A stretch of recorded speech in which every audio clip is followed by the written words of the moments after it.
Zé, vamos direto ao ponto no primeiro bloco. A pergunta para você é a seguinte: qual é a rara capital que sintetiza o embate entre o PT de Lula e o PL do Bolsonaro? PT de Lula versus PL de Bolsonaro. Então, Kennedy, eu posso contar uma historinha? Por Você tá favor. calmo hoje? Acho que eu, né, posso Muito. contar uma historinha. Posso deixar o lead no pé, como a gente diria no jargão Pode, jornalístico? Então, tá bom. pode. Deixa o vídeo no Em pé.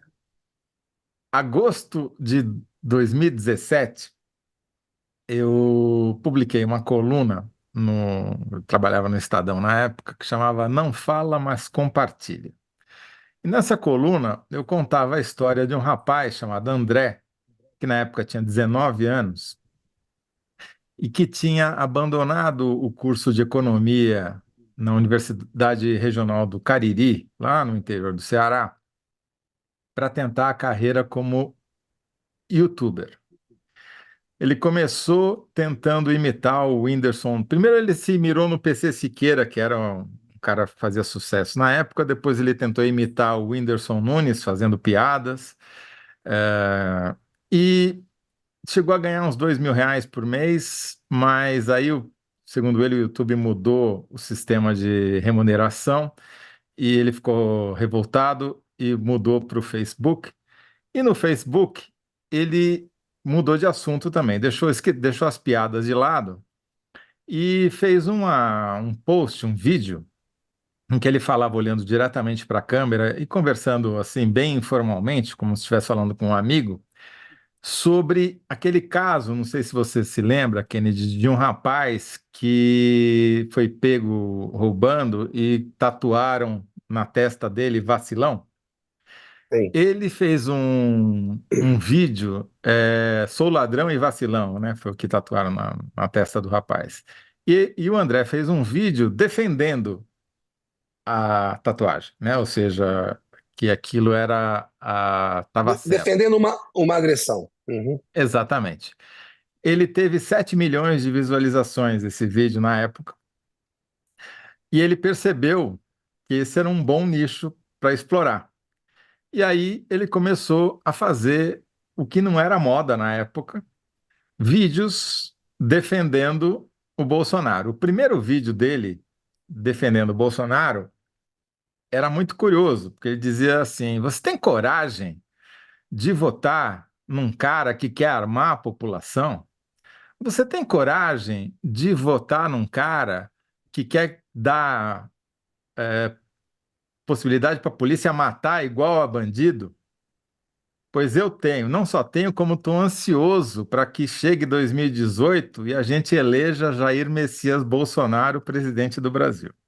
Isso era agosto de 2017. Nessa época, Faria Lima achava que o Alckmin ia ser presidente da República, né? O Bolsonaro era um azarão.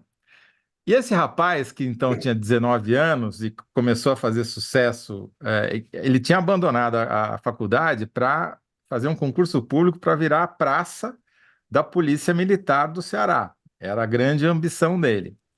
Pois bem, veio 2018, a previsão do André se confirmou, o Bolsonaro se elegeu, e ele, André, que naquele ano, de agosto de 2017, tinha o site que mais tinha engajado pessoas usando o termo Bolsonaro no Facebook, se tornou o deputado estadual mais votado do Ceará em 2018, e em 2022 ele se tornou o deputado federal mais votado do Ceará, e André hoje, segundo o Fernandes. Datafolha, ele lidera a pesquisa de intenção de voto para prefeito de Fortaleza. É o André Responsabilidade Fernandes. sua, Toledo. Responsabilidade sua. Eu devo dizer que a responsabilidade é do Facebook. Eu só relatei, só contei a história em primeira mão, tá certo? O André nem fala comigo mais. Ele só falou uma vez quando ele não era famoso. Era muito legal, porque na época ele tinha uma frase nas redes sociais dele dizendo o seguinte: Um dia eu vou ser famoso pra caralho. Essa era a ambição do André, e ele conseguiu, tá certo? Conseguiu, né? E conseguiu, total êxito, né? os adversários depois foram recuperar esses vídeos antigos do André, quando ele tentava imitar o Whindersson Nunes, e o que lhe rendeu um apelido, desculpe, o palavreado de raspa-cu, porque ele ensinava como fazer depilação num desses vídeos, e, enfim. Hoje o André se apresenta como um candidato sério, com propostas, ele está fazendo uma conversão ao centro. Ele se elegeu com essas votações recordes, fazendo muita molecagem, assim, muita coisa, muita Abandonou, estripulia. abandonou a área de depilação. Abandonou agora e está com propostas. Ele tá, pra você ter uma ideia, Kennedy, nessa campanha, ele está evitando falar de segurança, falar de armamento. O cara que queria, né? Ele era bolsonarista antes de saber que o Bolsonaro existia, né? Ele é filho de um pastor da Assembleia de Deus e a mãe era uma vendedora de cosméticos. É classe média alta ali do interior do Ceará, de certa maneira, né? Bom, por que toda essa história em torno do André Fernandes? O André Fernandes é o candidato do Bolsonaro em Fortaleza. Fortaleza é uma cidade governada pela esquerda historicamente, né? É um prefeito de esquerda atrás do outro. Tinha um candidato de direita que estava liderando as pesquisas até poucas semanas atrás, que é um cara que já disputou várias eleições no Ceará, que é um ex-oficial da Polícia Militar, que o chefe daquele motim da Polícia Militar em 2020, e o Capitão Wagner. E só que o Capitão Wagner está tentando se apresentar como um candidato mais de centro-direita, moderando o discurso, e nessa o André Fernandes entrou rachando no eleitorado bolsonarista. O Bolsonaro foi bem oportunista lá em Fortaleza. Ele foi no lançamento da pré-candidatura do André Fernandes lá em maio, fez uma apostazinha de leve, assim, não entrou com todas as fichas, para ver o que ia acontecer. Deixou o tempo passar e viu, agora em agosto, o André Fernandes se descolando lá da rabeira e subindo, subindo, subindo, subindo. O que ele fez? Dia 17 de agosto, ele foi lá e fez uma motocarreata do motos e carros, junto com o André Fernandes, aí no alto de uma picape branca, para fazer campanha pelo André Fernandes. O André Fernandes agora, segundo o Datafolha, está lá liderando, empatado com outro candidato que até 2 semanas atrás era uma zebra total, que é o candidato apoiado pelo Camilo Santana e pelo Lula. É um deputado estadual, presidente da Assembleia Legislativa, muito pouco. Ele é um político tradicional, conhecido como todo deputado estadual Sim. mas desconhecido em Fortaleza. Conversei com o Plínio Bortolotti, que é um jornalista do O Povo, lá, que é o principal jornal do Ceará. Ele estava me contando um pouquinho sobre esse candidato do PT. Ele foi bancado pelo Camilo Santana, ex-governador do Ceará, hoje ministro da Educação, contra o atual prefeito, que é do PDT, Certo. e ligado, o Sarto, que é ligado a quem? Ao Ciro Gomes. Isso. Então, aquela aliança que existia no Ceará, do PT com a família Gomes, né? Ciro Gomes e seus irmãos, se desfez na eleição de 2022, e o Sarto, que era mais ligado ao Ciro, ficou lá no PDT, junto com o Ciro, e o Camilo resolveu lançar um candidato próprio do PT e está batendo chapa. O Sarto também tinha E o saído lá na Ciro, frente. e o Cid, os dois irmãos Gomes, têm uma Brigaram. divergência política hoje, né? Importante lembrar, Exatamente. né? Então, aconteceu uma coisa muito que é rara de ver numa campanha eleitoral. Os dois líderes, que eram o atual prefeito, Sarto, e o capitão Wagner, saíram na frente, lideraram durante um bom período, começaram a cair, e dois, aspas, pouco conhecidos, ou mais novatos, né, começaram a subir juntos. E o resultado, segundo essa pesquisa do Datafolha, que saiu hoje, eu vou dar os números aqui para a gente não ficar só falando do.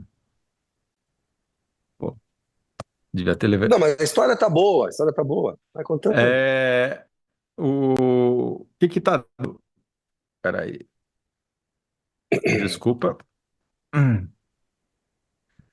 Então você tem, em primeiro lugar, numérico, tem um empate na primeira colocação entre o André, que é o André Fernandes, que é o candidato do PL, que está com 27, tinha 20, ele saiu de 14 para 16 para 25 para 27, né? O cara Uhum. e praticou a intenção de voto deles desde junho. E o Evandro, que é o Evandro Leitão, que é o candidato do PT, foi de 8 para 10 para 19 para 25, ainda, uma subida ainda mais, uma aceleração ainda mais rápida do que a André, os dois estão empatados em primeiro, 27 e 25. E o Capitão Wagner, que é do União Brasil, foi de 32 para 29 para 23 para 17, segundo o Datafolha. Caramba. E o José Sarto, do PDT, o candidato do Ciro Gomes, foi de 23 para 18 para 15. Tá. Então, cruzou completamente ali, fez o X, né? E então o Fortaleza é a quarta maior cidade do país, né? Segundo o último censo, e a terceiro maior colégio eleitoral nessas eleições, porque em Brasília não tem eleição. Então, em São Paulo, você tem um candidato que supostamente é bolsonarista, mas não está em primeiro lugar porque é bolsonarista, está em primeiro lugar porque ele é o prefeito, né, que é o Ricardo Nunes, do MDB, é bolsonarista de ocasião, para pegar uma Sim, parte dos votos do Bolsonaro. isso. Você tem um outro candidato pela esquerda, como sempre existe em São Paulo, que é o Boulos, que não é do PT, é do PSOL. No Rio de Janeiro, o candidato, aspas, do Lula é o Eduardo Paes, que é do PSD, não tem absolutamente nada de tradição na esquerda, é candidato do Lula também por conveniência. Isso. E o candidato, e o Bolsonaro tem um candidato lá, que é o Ramagem, que está lá atrás e não vai pagar nem placê para o Eduardo Paes, que deve se eleger no primeiro turno. Logo, a terceira maior eleição é a eleição em Fortaleza, e é uma das raras onde você tem esse confronto direto entre PT e PL. E vai ser uma disputa, tudo indica que os dois vão para o segundo turno, que essa disputa vai continuar no segundo turno. Ao contrário do Bolsonaro, o Lula ainda não deu as caras lá em Fortaleza. Tem sempre essa expectativa. Vai Sim. chegar, não vai chegar, né? Talvez chegue, mas só para o segundo turno. Afinal de contas, a eleição já está 10 dias 11 dias de hoje, né? E, enfim, então esse é o quadro, Kennedy, e é um quadro raro, porque não é só em São Paulo e Rio que não tem PL versus PT. Em Belo Horizonte também não tem PL versus PT, na maioria das capitais não tem PL versus PT. Essa baboseira de polarização na eleição municipal não existe. Fortaleza é uma exceção, né?